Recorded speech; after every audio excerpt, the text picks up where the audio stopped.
2 weeks old chicks.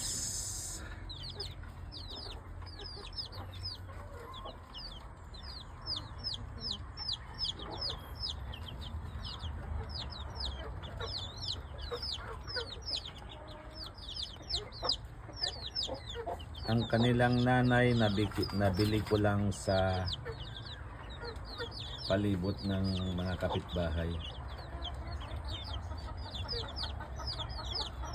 So ito yung isa na nanay.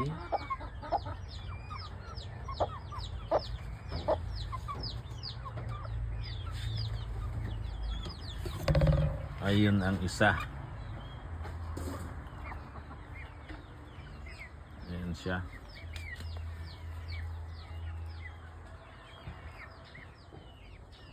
Ayan siya.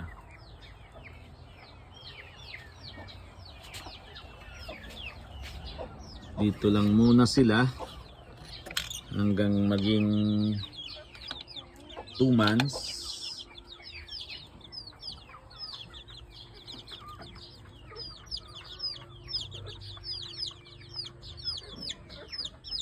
At after 2 months, kung pwede nang ilabas sa lupa, ay pakakawalan na natin sila sa labas.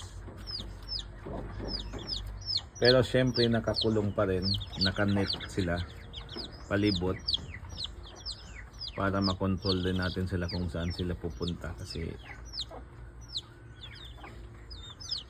mahirap na yung kung saan sila pupasyal.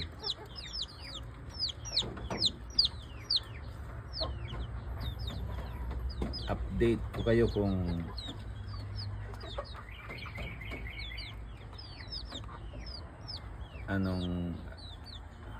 kung okay na sila.